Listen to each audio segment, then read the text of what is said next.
Alrighty guys, and here we go, and I am certainly happy to bring you this SNS Kettle to the channel. And look, as you saw in that opening, I definitely took out my arm with a little extra heat. I mean, hey, anything I gotta do to get the shot, I will definitely try and do. And look, I loved my Weber kettle, but it is time to move on. So I am definitely grateful that the company sent this out to the channel, as there are a couple little advancements, a couple little smoke holes that should certainly help me dial that temperature in. So I am certainly looking forward to that.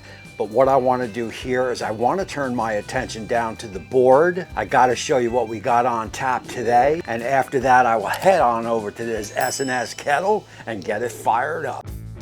Alrighty, also my cut that I have chosen for this maiden voyage is gonna be the picanha. If you have never tried picanha, you definitely have to pick some up. I grabbed this one here at my local Walmart, but you can get these all day long from Wild Fork. And I will drop a coupon code right up on top. If you can't find one in your local market, pick one up at Wild Fork. You will not regret it. Basically, I will flip it over. I will get it all dried up. And then we have to take care of that fat cap. For this recipe here, if you leave that fat cap on, it is just gonna be too much. I will start to shave it down and keep it at about that 1/8 of an inch to 1/4 inch or so. Once I get that all shaved up, I am gonna score it, and then I am gonna cross score it. Every time I do a piece of protein like this, or say a pork butt or shoulder, I love scoring that fat cap, as it helps that rub to penetrate in and leaves all that great flavor dripping into the meat, basting into the meat. So once I get that all scored up, I am gonna go with some dusted.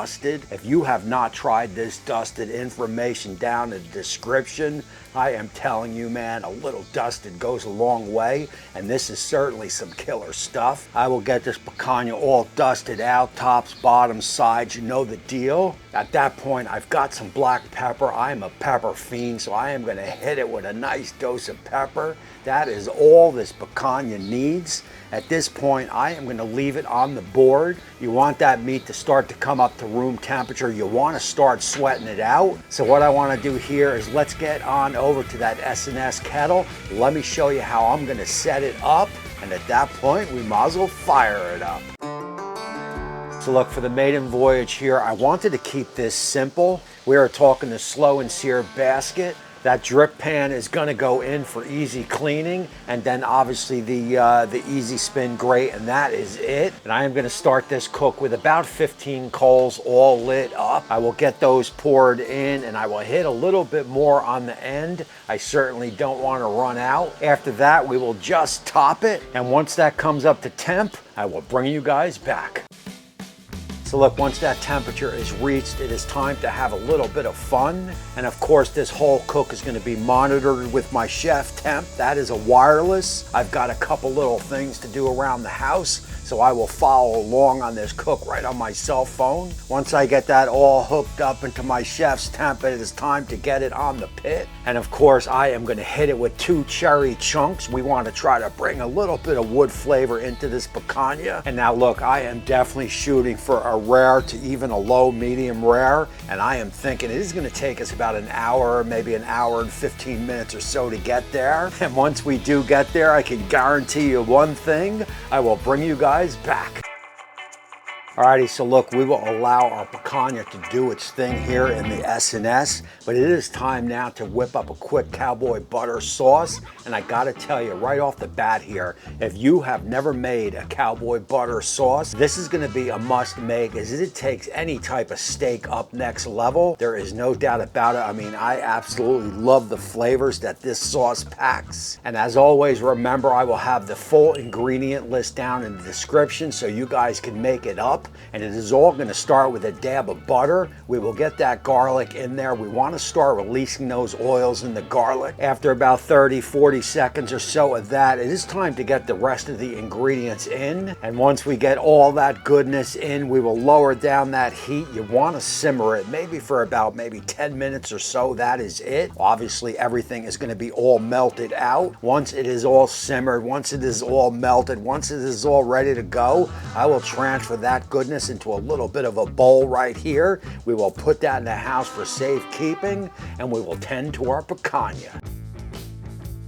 So we are about an hour and 30 in, and my wireless is showing me that we are right at about that 110. Now look, I always check with my handheld. I want to back it up. I want to make sure, and of course that is correct. We are at that 110, and that is going to be perfect for me. Again, remember, I am shooting for rare to a low end medium rare. So basically at this point, I will spin the roast into the flame. We want some drippings to hit that fuel. We want to build up some flame. We want to build up some char, and that is one way to do it. So I'm figuring about maybe 7 to 10 minutes. Remember, I still have my wireless in there, so I am still monitoring the internal temp of the protein as we spin it in, as we spin it out. I will slap it around, man, just to get a little bit more drippings, a little bit more grease hitting that fuel, a little bit more flame. You can never have too much char for me. And at this point, we've got one heck of a fire coming up, so I will remove my wireless because I know I am pretty close. A little bit more spin in, a little bit more spin out.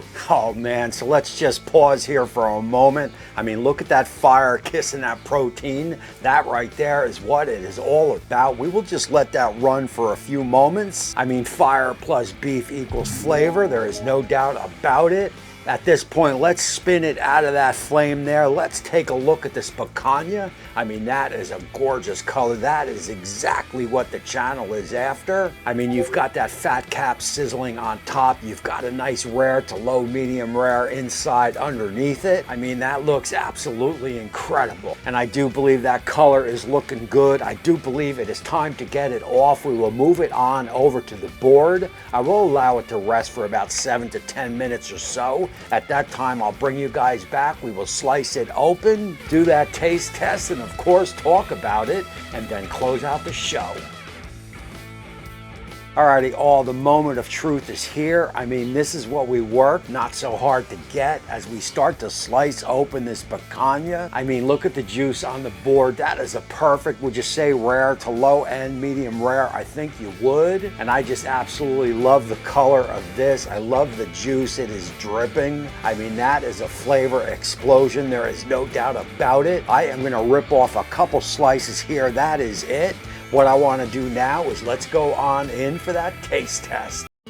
Alrighty, all, so look, that is that as we get to know this SNS kettle, and I got to tell you, it is pretty cool, but there is definitely going to be a learning curve, as there are some smoke holes that just does not appear on the Weber. So basically, I do feel that that is going to help me dial in some lower temperatures and also dial in a lot better than you would say on a Weber, as you can keep that top vent closed, bottom vent closed, and you've got those two little small smoke holes that you can adjust. So that should give you pretty good temp control. And here is our picanha right here. I did not want to slice the whole thing up. I would say that there is a perfect rare to medium rare. That is exactly what the channel wanted. And look, it is all going to be in this cowboy butter sauce, I can guarantee you. Let's go on in for that taste test. And I have to tell you, as I dive in here for my first little sample, it is brutally hot here in the Garden State. And when I say brutally hot, I certainly mean a brutally hot. Cowboy butter down.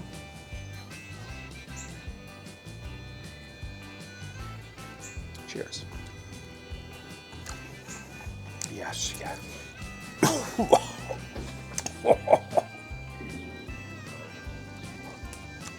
Yeah, man. They must like it, those cowboys must like it spicy, because I gotta tell you, man, that has some welcome bite to it, man. But if you have not tried this cowboy butter, I'm gonna have all the information on it down in the description. This is something you definitely want to try, you definitely want to make. I mean, it is next level stuff, there is no doubt about it. And I would highly recommend you giving it a go. It is easy to do, and it is packed with flavor and also a little bit of bite. One more taste test, and then we will close out the show.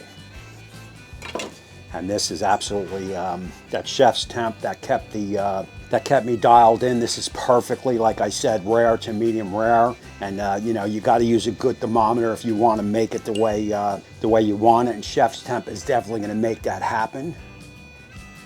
Cheers.